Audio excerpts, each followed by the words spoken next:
and welcome back to the channel. I'm Muriel, and in this video I will be doing my reading wrap-up for the month of February.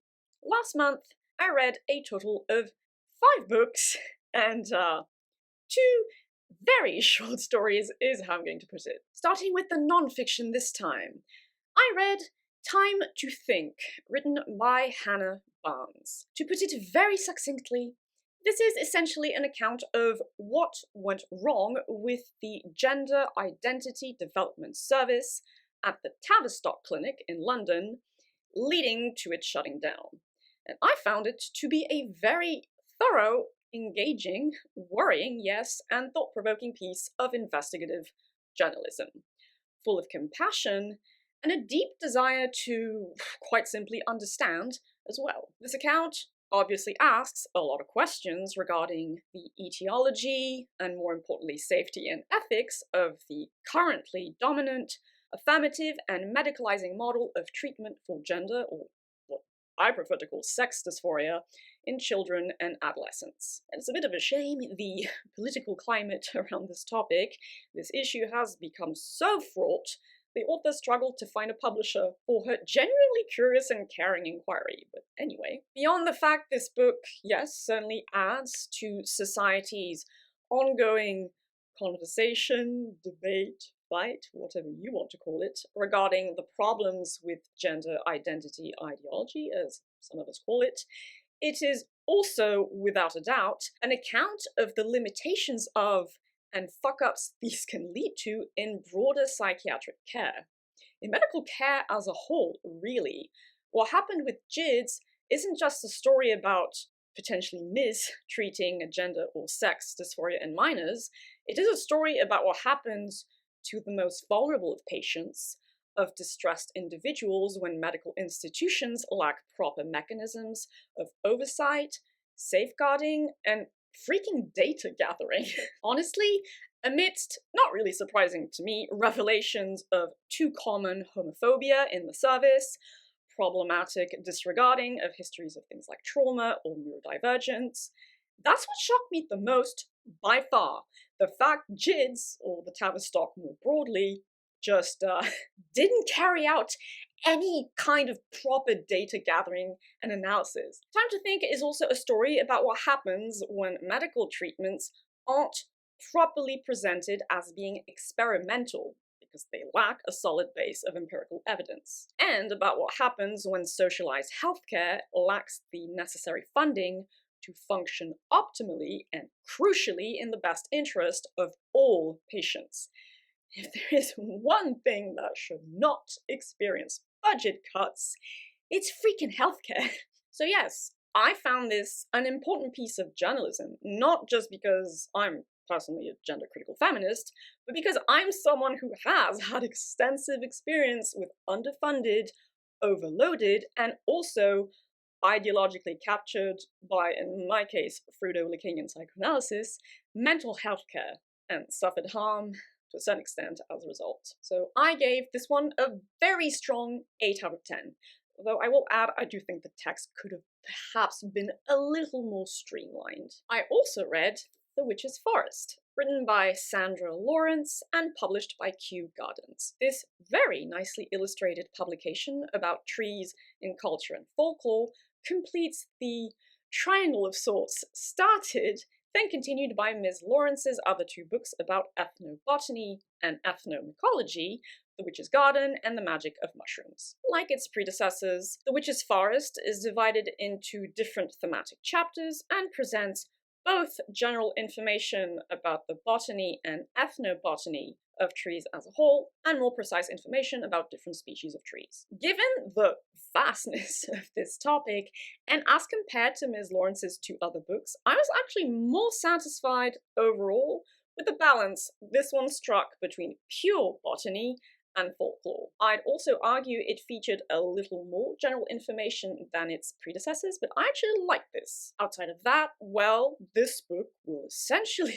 give you what it says on the tin, sort of. And I would thus recommend it to both botany and ethnobotany enthusiasts alike, just like I did Ms. Lawrence's 2 other books, which I also rated with 2 solid 7.5 out of 10s. It just really is a nice trio of publications if you're interested in that topic. Onto the fiction now, and I'm about to trigger some lit bros. In February, I first read Fyodor Dostoevsky's Crime and Punishment, and I found this great classic of, well, Russian certainly, but also just literature in general, very underwhelming, honestly.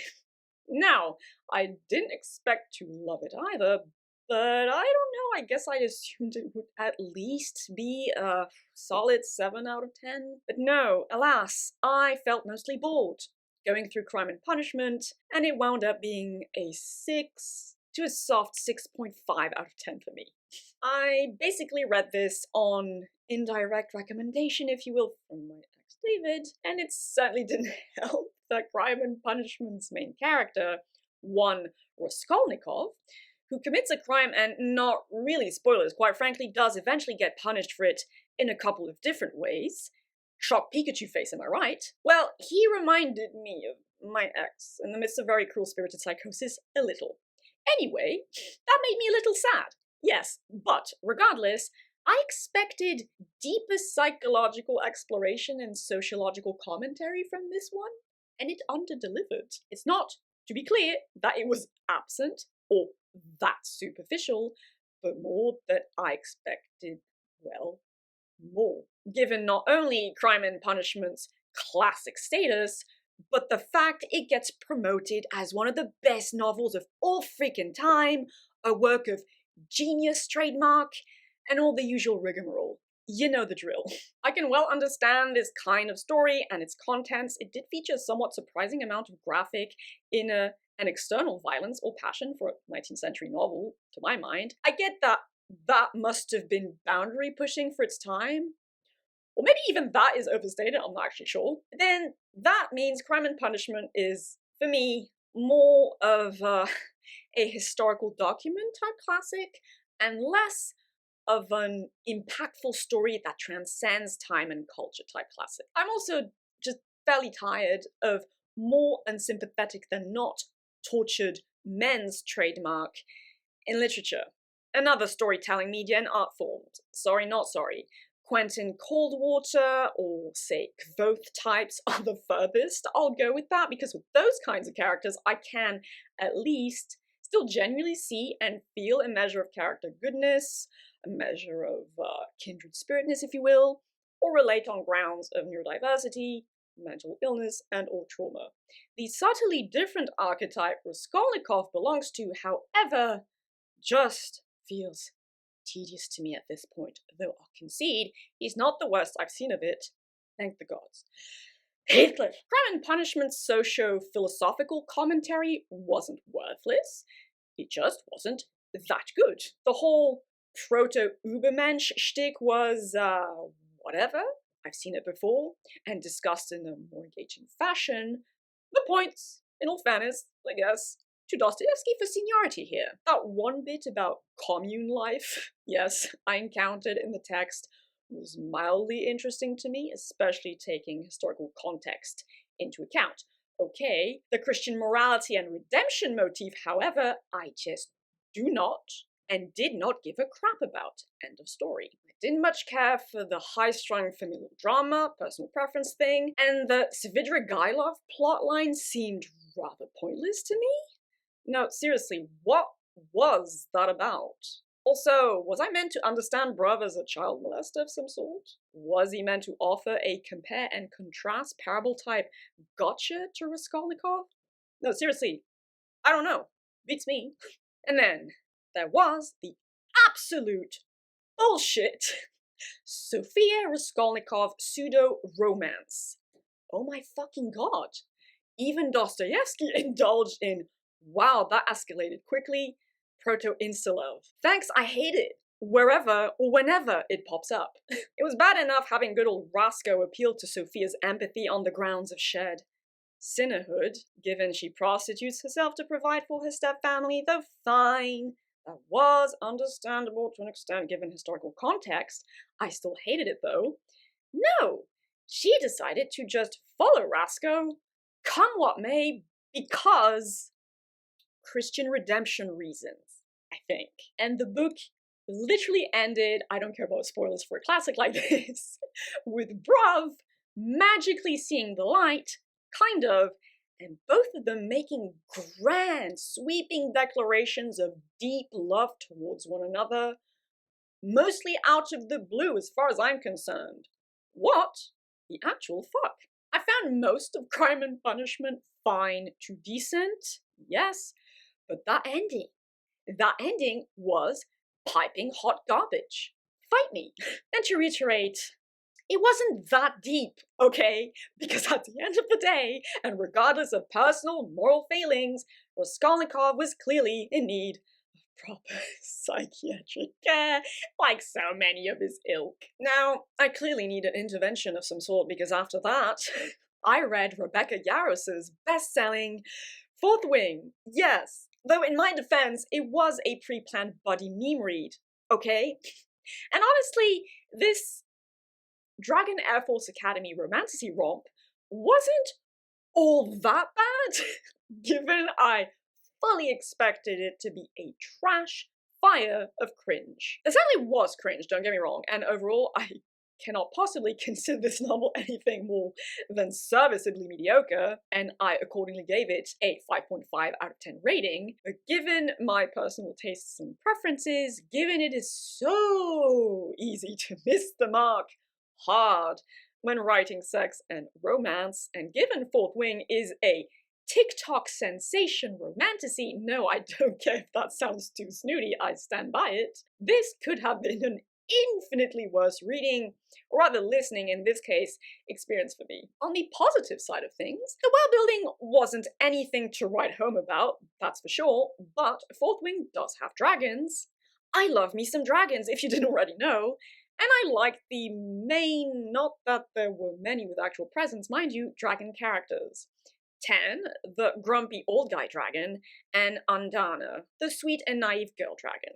Okay, I don't know if Ms. Yarros has read the Chronicles of Pern, but her story also featured the whole when dragons go into mating lust, the writers feel it too mechanic. That being said, Fourth Wing pleasantly surprised me, yeah, with how its MCs handled it. Indeed, at one point, our male MC, one Zayden, with an X, actually stops himself from progressing a physically intimate encounter with our female MC, one Violet, nicknamed Violence in the book, because they are both under the influence, if you will, of draconic lust, and consent couldn't thus be meaningfully obtained. I retain a certain fondness for the world of Pern, and chiefly its dragons, but Anne McCaffrey definitely had a problem with sex, romance, and consent in her books.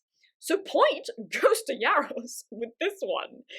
I mean, it's the bare fucking minimum, really, but still. There were also magic tattoos, kind of, in Fourth Wing, and I thought that was neat. Point. Quarter point. On the negative side of things, we have the insta-love. Kind of. Fourth Wing's romance started with huge amounts of lust. I'm demisexual, so I don't really get that, but I do know it's a real thing for most people, so fine, whatever. This was followed by an attempt at weaving in a thread of friendship, of proper emotional intimacy, that then quickly shot up into the sky like a dragon on crack. That's right. All of a sudden, our MCs started expressing the grandest of love feels that ever feel, and I was like, yeah, damn, that escalated quickly. Yeah, I hated it. It's funny though, because conversely, I thought the characters took a tediously long time to get down to actually banging, given, once again, the unbridled on-page thirst I had to trudge through to get there. I guess this in-between shit just isn't for me. Either give me straight up tasteful please erotica, or the believably gradual development of an actual loving relationship. Ideally, just actual solid friendship to romantic partners, please and thank you. But certainly not, apparently, this bullshit, immature, oh no, I wanna fuck him so bad, cause he's so bad, but I can't fuck him because he's so bad, even though he's so goddamn hot. Then they finally do the nasty, and it's like, oh my god, I love him so much, yo. And he's like, I love her so much, and I loved her the minute I laid eyes on her. Oh, kill me now. Yes, did I mention I found Violet, or Violence's first aggravatingly embarrassing? No, seriously, talk about secondhand cringe. Oh, Bish sounded like a horny 16-year-old when she was purportedly 20, though perhaps I've simply reached the age at which it has become all too bleedingly obvious humans under the age of 25 do not count as real adults. Sorry. No, but, like, damn, woman, keep it in your freaking pants. And I don't know, go clean the kitchen. Go sort the library, read a book. Or if you really cannot handle the hornies, go to your bedroom and rub one out. Christ. Like if you're getting that flustered over man flesh, whilst also having your limb dislocated, or something, Violet has EDS apparently, yike, during a sparring match, or whatever it was, you have a problem, honey. Then the tonal, or setting, what have you, dissonance in Fourth Wing was so freaking weird. I swear to the bloody gods, all the best Gaia cadets use what I'm going to term edgy Zoomer gamer internet speak. In a world with magic, dragons, and griffins, but without electricity or industrialized automation, that I could tell at any rate. A couple of female cadets also had pink or light blue hair. Now, look, I'm not saying a secondary world fantasy story automatically has to take place in a pseudo-high Middle Ages or early modern period setting, you know the drill, with accompanying ye old speak, but it just didn't work here. At all. It broke my immersion so bloody hard I couldn't help but laugh at the sheer silliness of hearing a dragon rider go, I own that dude, yeah! Or something to that effect, but the expression owned, I swear to God, was definitely used. What the fuck? Finally, on the whatever side of things, Fourth Wing's 1.5 to 2 sex scenes were decently written, in my extra subjective opinion, given it is, after all, the sexy times we're talking about. Although, what's with the obsession with portraying heterosexual lovers wanting to go deeper and deeper and deeper, you catch my drift? Like, I can sort of understand it, won't say more than that, but also, this was written by a woman. Surely she knows vaginas aren't bottomless? I know you don't want to ruin the perfect fantasy of this kind of a sex scene with too much realism, but the fact is, the female body has limitations. Just saying. And just fucking ouch, man. Griffins, for their part, could have used more love, and thus page time changed my view. And before I move on to the next book, let me add that both my boyfriend and a good male friend of mine basically guessed at the type of character Xaden was, and the tropey as fuck nature of Fourth Wing, based on the very basic premise I gave them, and the very fact Fourth Wing's male lead is named Xaden. Verbatim, my boyfriend said it. Well, there's your problem right there. And no, I will not be reading the sequels, just to make that crystal clear. Certainly not for free. After that, and completely different vibe, I reread Sylvia Plath's The Bell Jar, and unfortunately it didn't work for me as much as it did the first time I read it, at least 7 years ago now. The fact I've come across more impactful and certainly more relatable portrayals of depression in literature, especially science fiction or fantasy literature, namely I'm thinking of Elder Race and the Magicians, since then is probably the biggest reason why I didn't connect as strongly to this novel on an emotional level this time around. I just didn't like Esther much as a character for one thing, nor the story setting and broader social commentary such as it was for another. Conversely, I still appreciated the mild, somewhat feminist commentary, and I do think the portrayal of depression and psychiatry or psychiatric care found in The Bell Jar remains a valuable one, if a lot, your mileage will vary there, outdated in the case of the latter. Plath's prose, for its part, had a sharp elegance to it that, for me, cut to the quick, and given the near perfect sense of completeness it left me with, I can't help but find there was a crisp yet simple, melancholy beauty to her story as a whole. It's just that it didn't resonate for me as strongly as it once did, which, yeah, I'm a little miffed about, but it happens. Honestly, I initially thought I'd review it for the channel, but there really isn't much about this novel I'd want to discuss at this point. Beyond the fact, I think, yes, and at the risk of repeating myself, the story provides the reader with a poignant and well-written portrayal of the experience of clinical depression. I mean, it's one portrayal you can find, but I think it's a good one. It, yeah, definitely holds merits on those grounds, and I would thus recommend The Bell Jar to other readers if they are looking for precisely that in general fiction that is on the shorter side of things. And that's about it. Still, yeah, I'm glad I took the time to reread it. I don't think I would consider it a general fiction favorite anymore. That being said, I would still today, yes, give it a strong 7 to very soft 7.5 out of 10 rating.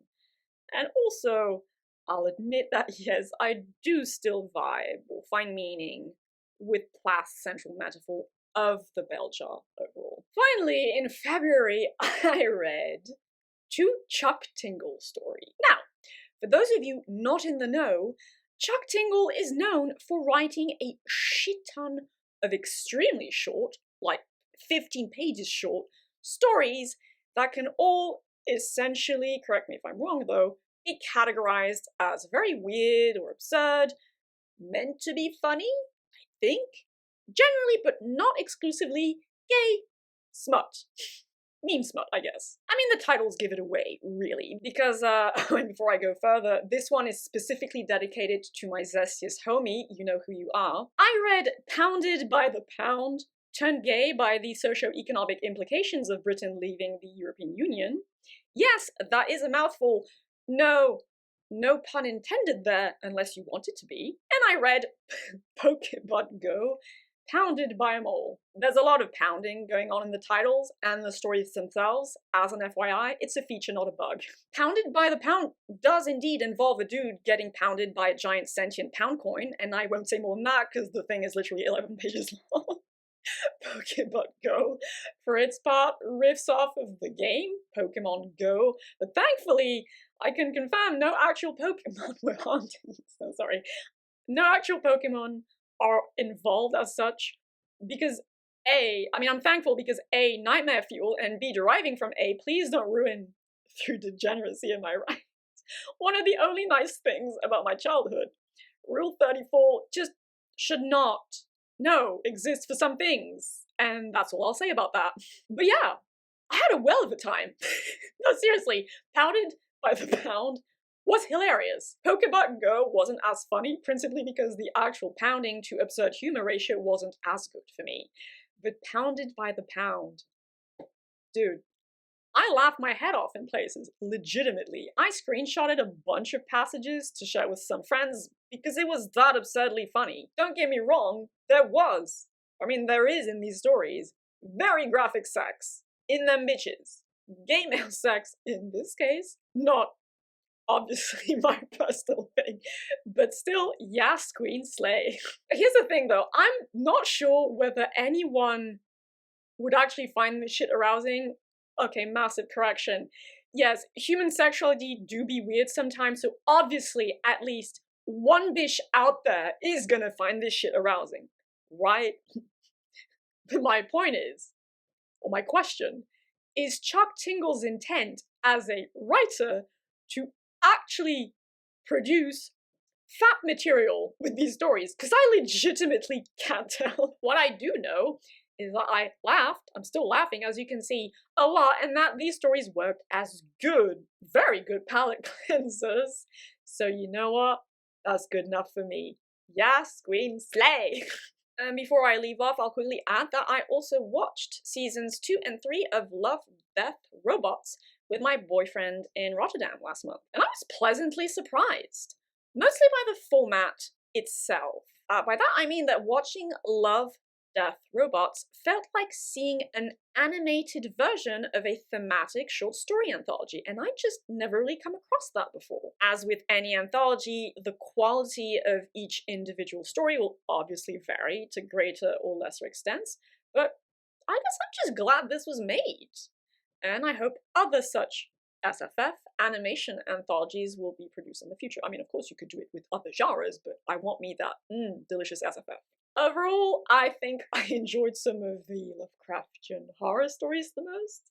Yes, there is some of that. But I also enjoyed 2 episodes that were written by John Scalzi. I mean, it makes a lot of sense that I enjoyed them, given my experience with the Kaiju Preservation Society, but yeah, they were really good and funny. And then one called The Very Pulse of the Machine, which I found really poetic and beautifully animated. I think it tried to tackle too many big themes in a short amount of time, but I still really enjoyed it. Night of the Mini Dead, however, was probably my actual favorite. I think that one's from season 3, don't quote me on that though, because it was just sheer perfection for what it was. It's 6 minutes long, but just go watch it.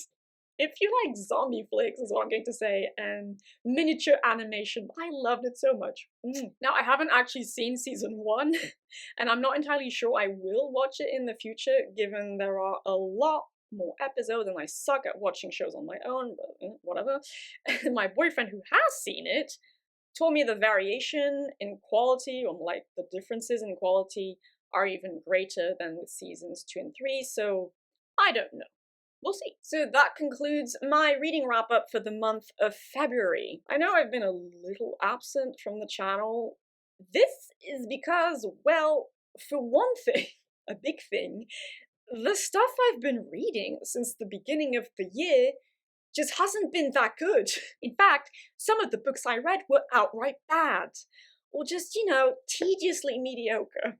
So I've just been flirting with reading burnout, unfortunately, on the fiction front at any rate, but I principally read fiction, and I want to read fiction I'll enjoy, as I would assume all bookworms do.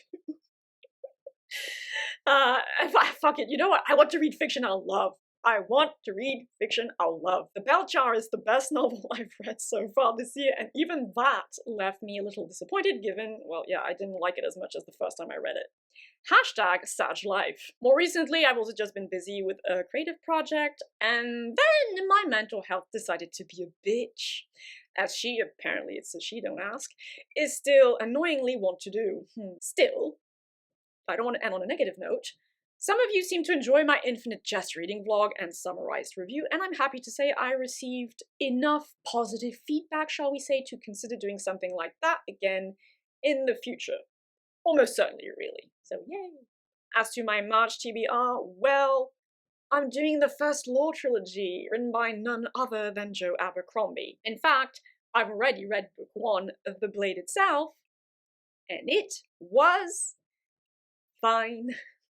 But more on that in the somewhat near future. And on that very final note, I hope you all had a good month of February, reading and everything else-wise. I hope you all have a lovely day, evening, or whichever time of day you prefer. Do take good care of yourselves.